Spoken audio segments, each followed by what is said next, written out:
nom du Père et du Fils et du Saint-Esprit. Amen. La paix soit avec vous.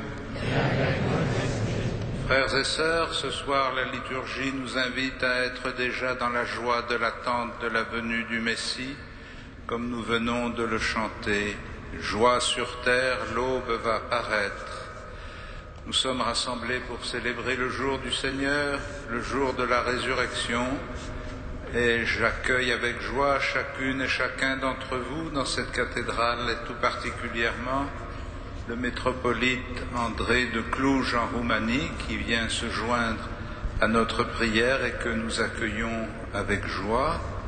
Nous prions en union avec celles et ceux qui suivent notre messe à la télévision ou à la radio, et tous ensemble, nous nous tournons vers le Seigneur et nous le prions pour qu'il nous pardonne nos péchés.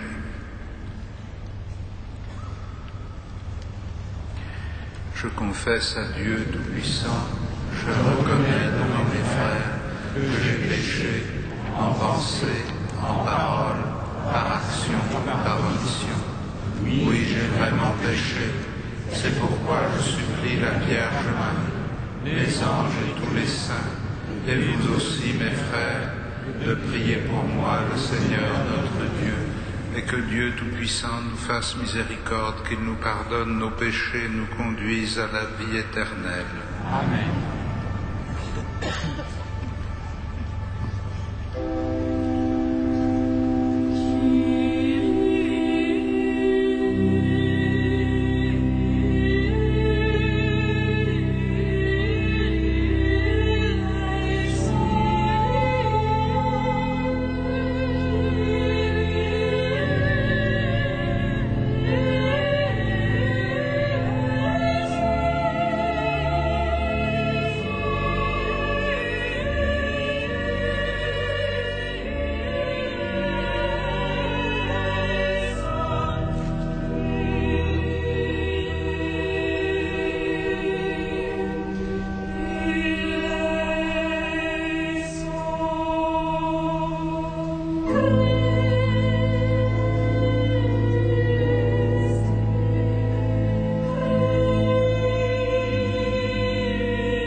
Prions le Seigneur. Seigneur, tu le vois, ton peuple se prépare à célébrer la naissance de ton Fils. Dirige notre joie vers la joie d'un si grand mystère pour que nous fêtions notre salut avec un cœur vraiment nouveau, par Jésus-Christ, ton Fils, notre Seigneur et notre Dieu, qui vit et règne avec toi dans la communion du Saint-Esprit maintenant et pour les siècles des siècles. Amen.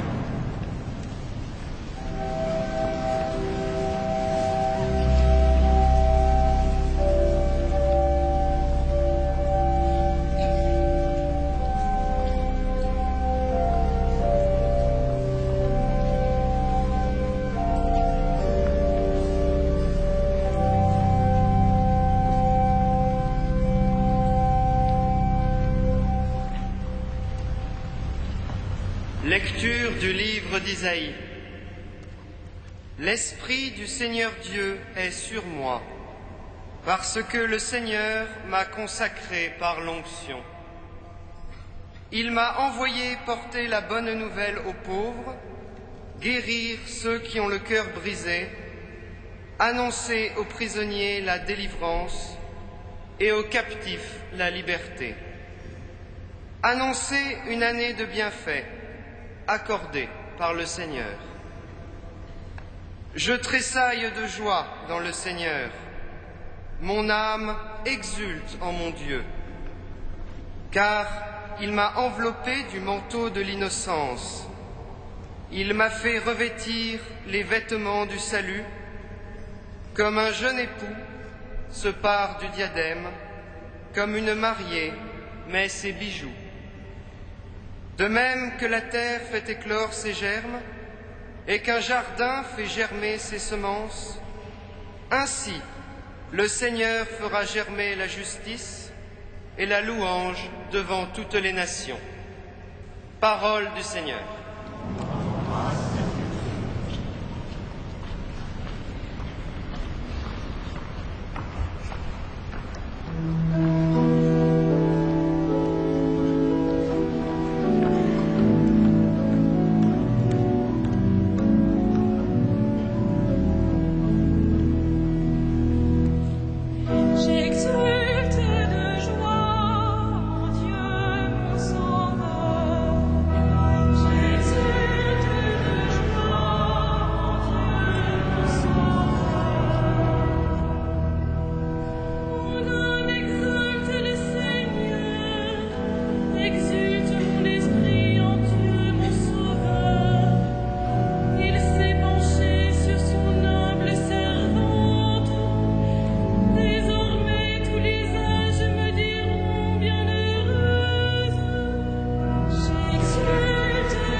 Lecture de la première lettre de saint Paul apôtre aux Thessaloniciens. Frères, soyez toujours dans la joie, priez sans relâche, rendez grâce en toutes circonstances. C'est ce que Dieu attend de vous dans le Christ Jésus. N'éteignez pas l'esprit, ne repoussez pas les prophètes, mais discernez la valeur de toutes choses. Ce qui est bien, gardez-le. éloignez-vous de tout ce qui porte la trace du mal.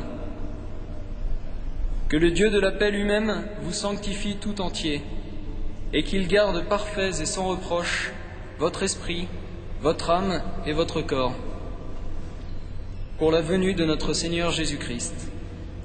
Il est fidèle, le Dieu qui vous appelle. Tout cela, il l'accomplira. Parole du Seigneur.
Le Seigneur soit avec vous. Évangile de Jésus-Christ selon saint Jean.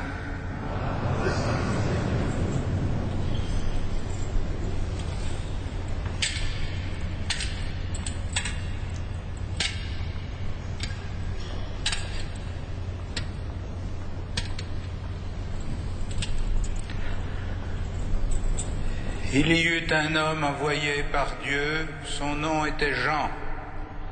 Il était venu comme témoin pour rendre témoignage à la lumière afin que tous croient par lui.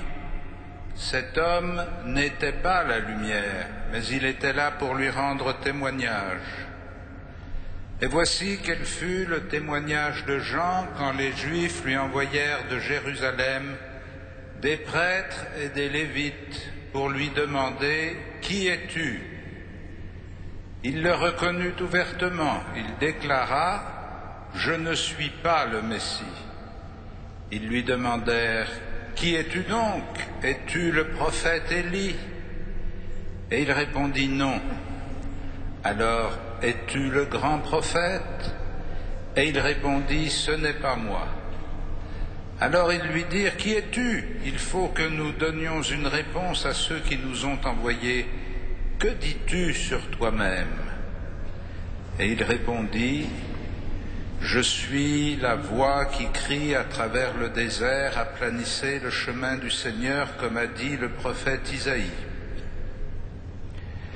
Or, certains des envoyés étaient des pharisiens, et ils lui posèrent encore cette question « Si tu n'es ni le Messie, ni Élie, ni le grand prophète, pourquoi baptises-tu » Jean leur répondit « Moi, je baptise dans l'eau, mais au milieu de vous se tient celui que vous ne connaissez pas.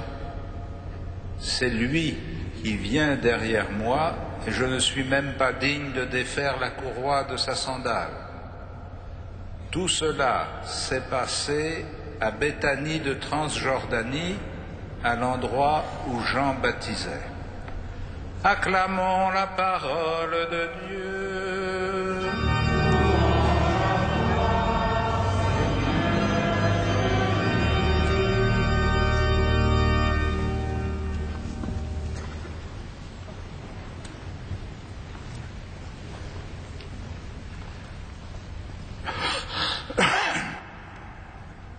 frères et sœurs, cette année liturgique, la liturgie des dimanches de l'Avent, nous conduit 2 dimanches de suite à méditer sur le ministère de Jean-Baptiste le précurseur.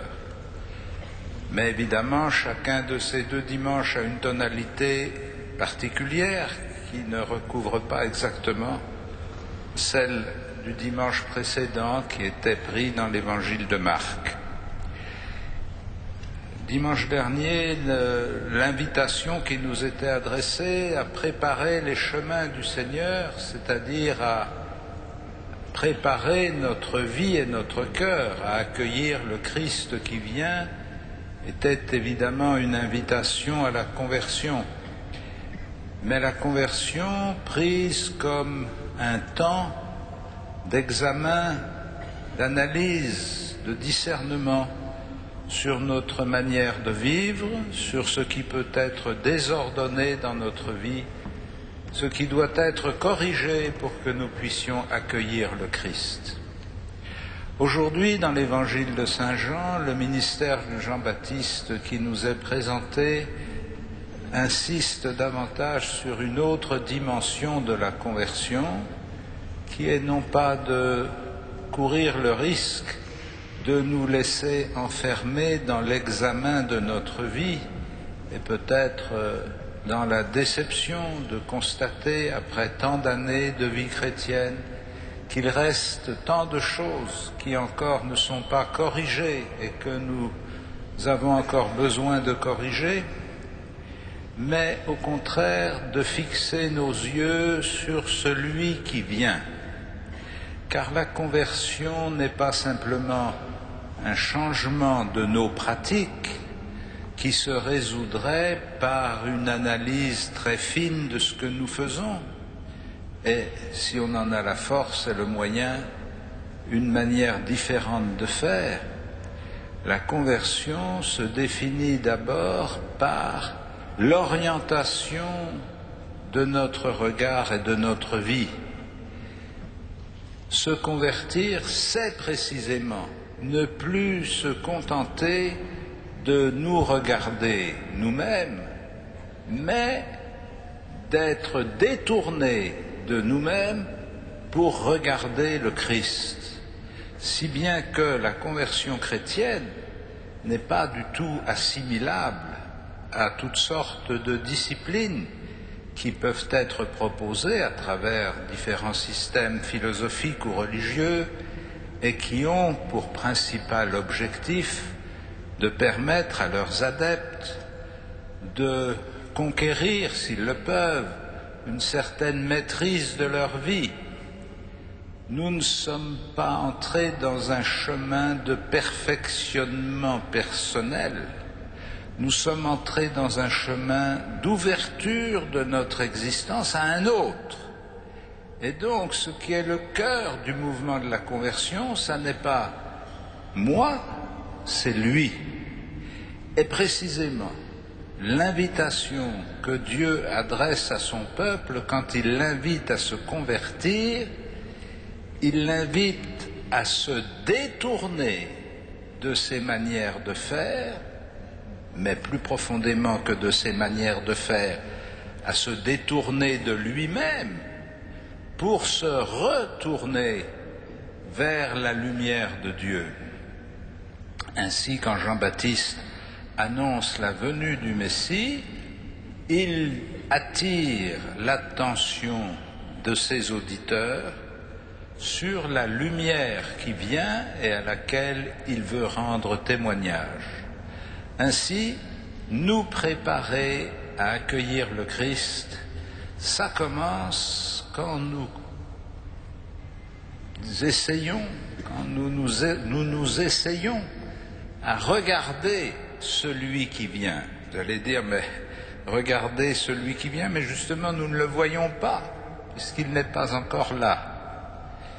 Et précisément, Jean-Baptiste dit à ses auditeurs, « Au milieu de vous se tient celui que vous ne connaissez pas, celui qui vient derrière moi. » Et donc, du même mouvement par lequel Jean-Baptiste s'efface devant la personne de Jésus, il tourne l'attention de ses auditeurs qui étaient venus pour écouter sa prédication vers celui qui vient et dont il dit qu'il est déjà au milieu d'eux et qu'ils ne le connaissent pas, puisqu'il va précisément se manifester en demandant lui-même le baptême de Jean-Baptiste.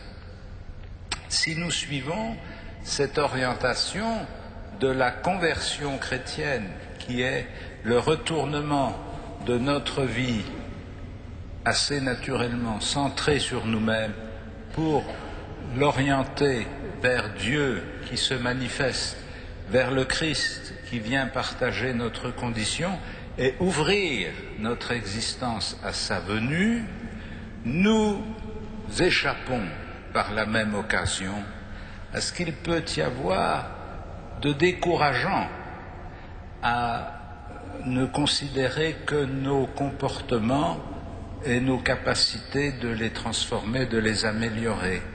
Il y a quelque chose d'un peu décevant devant cette espèce de désir qui nous habite de faire mieux et cette incapacité où nous sommes de progresser réellement dans le mieux faire. Quelque chose qui peut arriver jusqu'à une certaine anxiété ou une certaine crainte. Est-ce que je ne suis pas incapable d'accueillir le Christ? La conversion, c'est précisément de découvrir que le chemin qui permet au Seigneur d'accéder à notre humanité, ça n'est pas nous qui le fabriquons, il se creuse dans notre existence, dans chacune de nos existences et dans l'histoire de l'humanité, à mesure que nous acceptons de nous tourner vers lui et de regarder vers lui.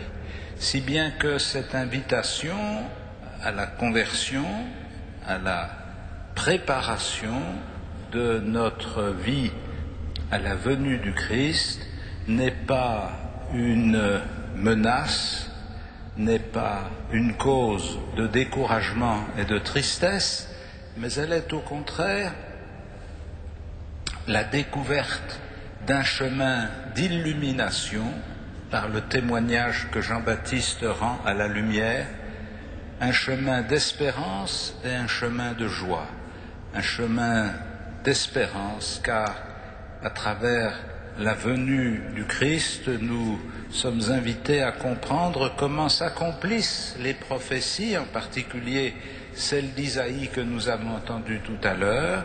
« Tressaille de joie dans le Seigneur, mon âme exulte en mon Dieu. L'Esprit du Seigneur est sur moi, le Seigneur m'a consacré par l'onction. » Nous savons que c'est ce qui arrivera au moment du baptême de Jésus, mais nous savons aussi que c'est ce qui est arrivé pour chacun de nous au moment de notre baptême et de notre confirmation. Et le Seigneur, l'Esprit du Seigneur envoie son messager pour annoncer une année de bienfaits accordée par le Seigneur. Cette année de bienfaits, c'est une année de répit. C'est une année supplémentaire, c'est une année de grâce. On a une année de plus pour accueillir le don de Dieu, mais nous savons déjà que cette annonce des bienfaits du Seigneur est accomplie dans le Christ, si bien que notre attente transforme notre vie et nous établit dans la sécurité de la foi, dans la confiance que Dieu ne faillira pas à sa parole.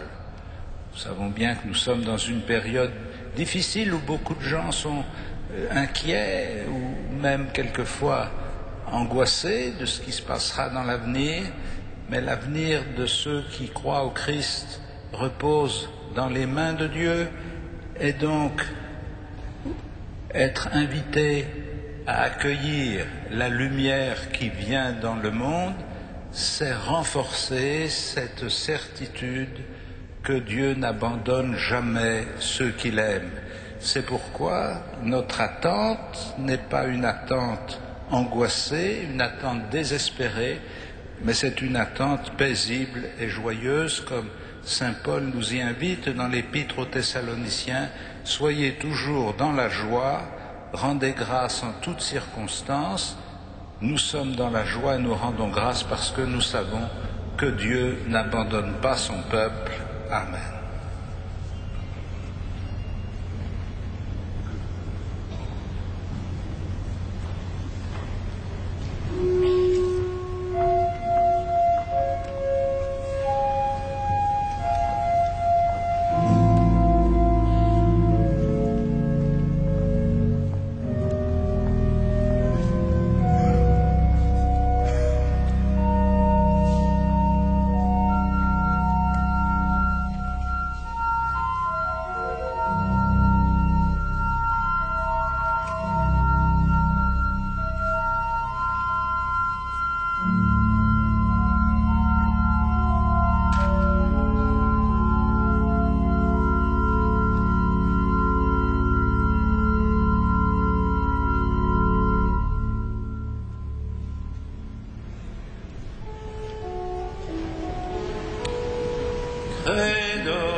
Prions ensemble au moment d'offrir le sacrifice de toute l'Église.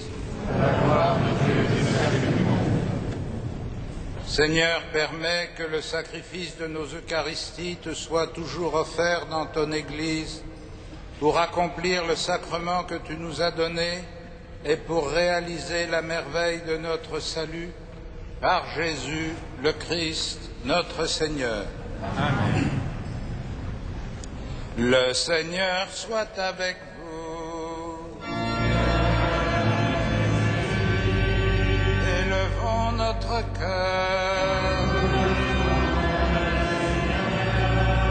Rendons grâce au Seigneur notre Dieu.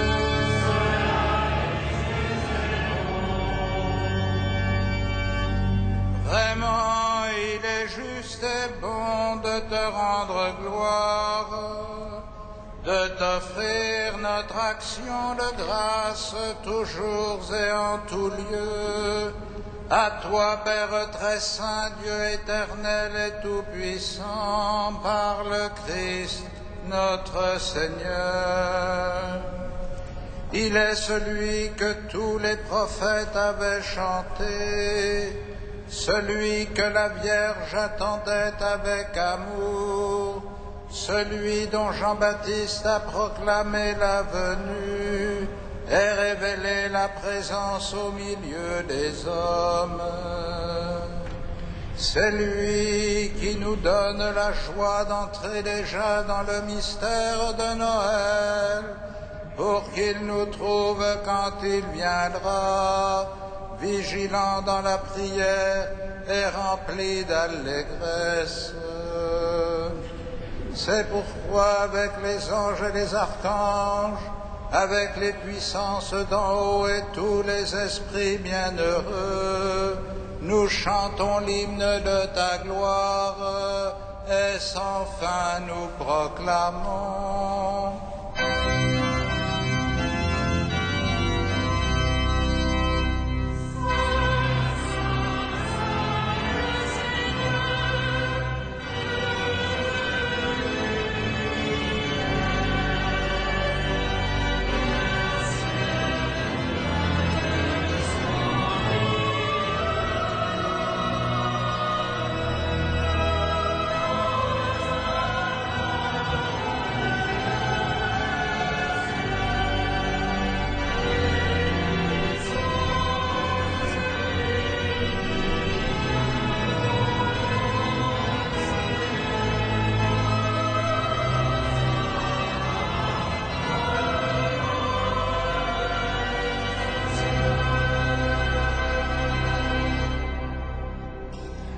Tu es vraiment saint, Dieu de l'univers, et toute la création proclame ta louange. Car c'est toi qui donnes la vie, c'est toi qui sanctifies toutes choses par ton Fils Jésus-Christ, notre Seigneur, avec la puissance de l'Esprit Saint. Et tu ne cesses de rassembler ton peuple afin qu'il te présente partout dans le monde une offrande pure. C'est pourquoi nous voici rassemblés devant toi, et dans la communion de toute l'Église, en ce premier jour de la semaine, nous célébrons le jour où le Christ est ressuscité d'entre les morts.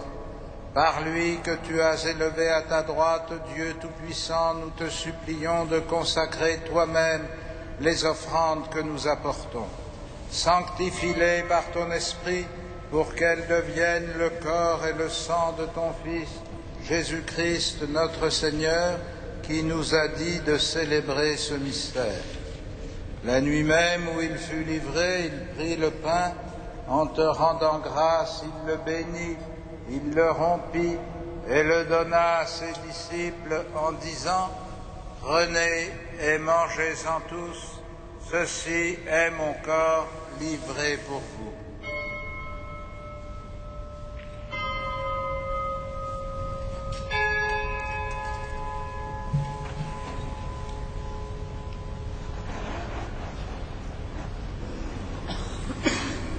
De même, à la fin du repas, il prit la coupe, en te rendant grâce, il la bénit et la donna à ses disciples en disant : « Prenez et buvez-en tous, car ceci est la coupe de mon sang, le sang de l'alliance nouvelle et éternelle qui sera versé pour vous et pour la multitude en rémission des péchés. Vous ferez cela en mémoire de moi.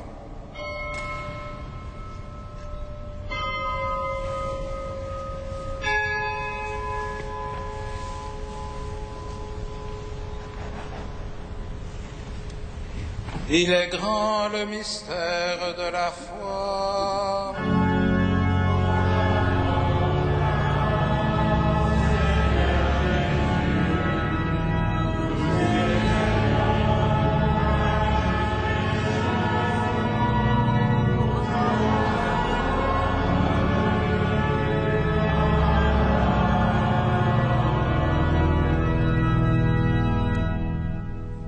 Faisant mémoire de ton Fils, de sa passion qui nous sauve, de sa glorieuse résurrection et de son ascension dans le ciel, alors que nous attendons son dernier avènement, nous présentons cette offrande vivante et sainte pour te rendre grâce. Regarde, Seigneur, le sacrifice de ton Église et daigne y reconnaître celui de ton Fils qui nous a rétablis dans ton alliance. Quand nous serons nourris de son corps et de son sang et remplis de l'Esprit Saint, accorde-nous d'être un seul corps et un seul esprit dans le Christ, et que l'Esprit Saint fasse de nous une éternelle offrande à ta gloire, pour que nous obtenions un jour les biens du monde à venir auprès de la Vierge Marie, la bienheureuse Mère de Dieu, avec les apôtres, les martyrs, Saint Denis et tous les saints, qui ne cesse d'intercéder pour nous.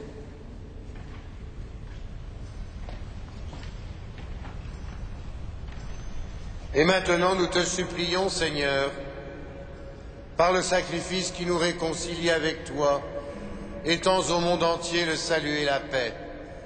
Affermis la foi et la charité de ton Église au long de son chemin sur la terre. Veille sur ton serviteur, le pape Benoît, notre évêque André, ses auxiliaires Michel, Jean-Yves et Jérôme, Éric et Renaud, l'ensemble des évêques, les prêtres, les diacres, tout le peuple des rachetés. Écoute les prières de ta famille assemblée devant toi et ramène à toi, Père très aimant, tous tes enfants dispersés. Pour nos frères défunts, pour les hommes qui ont quitté ce monde et dont tu connais la droiture, nous te prions. Reçois-les dans ton royaume où nous espérons être comblés de ta gloire tous ensemble et pour l'éternité, par le Christ notre Seigneur, par qui tu donnes au monde toute grâce et tout bien. Par lui, avec lui et en lui.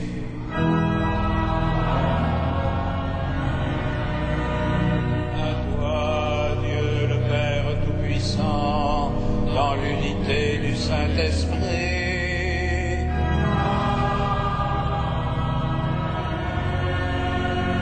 Tout honneur et toute gloire pour les siècles des siècles.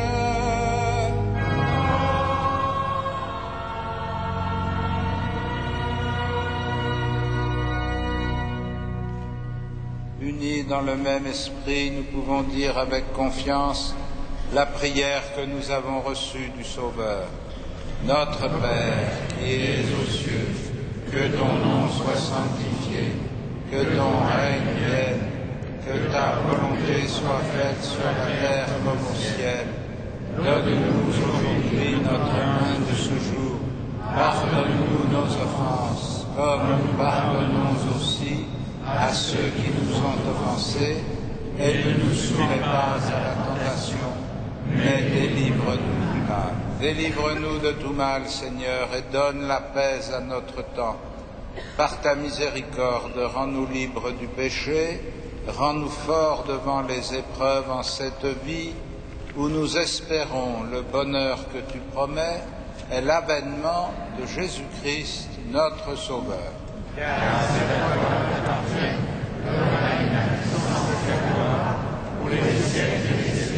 Seigneur Jésus-Christ, tu as dit à tes apôtres, je vous laisse la paix, je vous donne ma paix. Ne regarde pas nos péchés, mais la foi de ton Église. Pour que ta volonté s'accomplisse, donne-lui toujours cette paix et conduis-la vers l'unité parfaite, toi qui règnes pour les siècles des siècles. Amen. Que la paix du Seigneur soit toujours avec vous. Frères et sœurs, dans la charité du Christ, donnons-nous la paix.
Heureux les invités au festin des noces de l'agneau.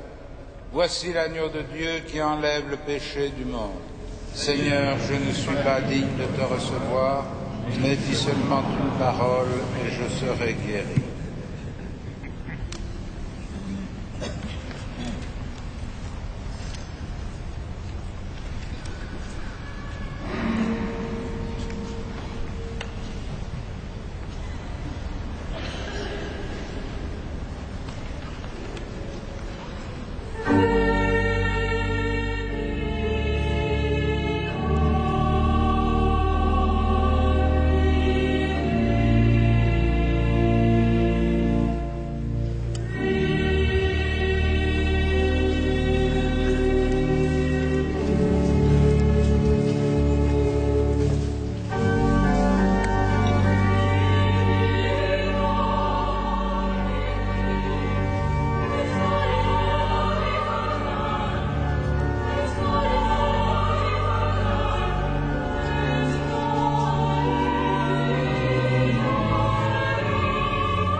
Frères et sœurs bien-aimés, quelques informations pour cet Avent que nous vivons.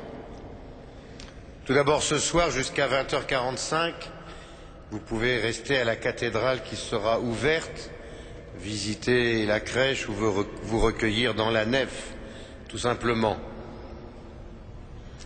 Demain, lundi 12 décembre, je célébrerai la messe à 18h15 en l'honneur de Notre-Dame de Guadalupe, en présence de nos amis de la communauté latino-américaine. Jeudi 15 décembre à 19h, l'adoration du Saint-Sacrement.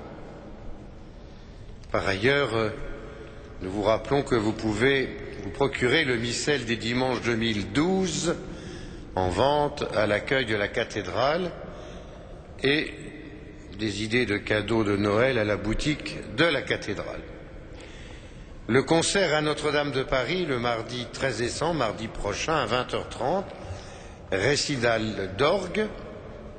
Vous pouvez vous procurer des places à l'accueil. Enfin, l'opération Chevet Notre-Dame se poursuit tout l'hiver, dimanche matin. Vous pouvez donner main forte à nos amis de l'Ordre de Malte qui servent des petits déjeuners aux sans-abri. Au jardin du Chevet, l'accès se fait par le square Jean 23. Et maintenant, nous terminons notre prière en nous levant.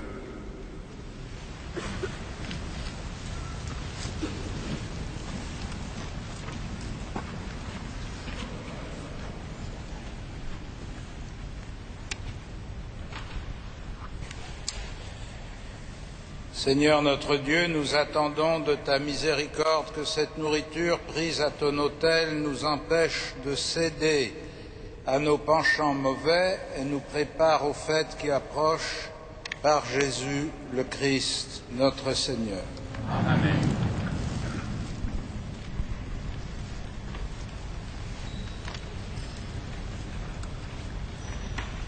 Vous croyez que le Fils de Dieu est venu dans ce monde et vous attendez le jour où il viendra de nouveau?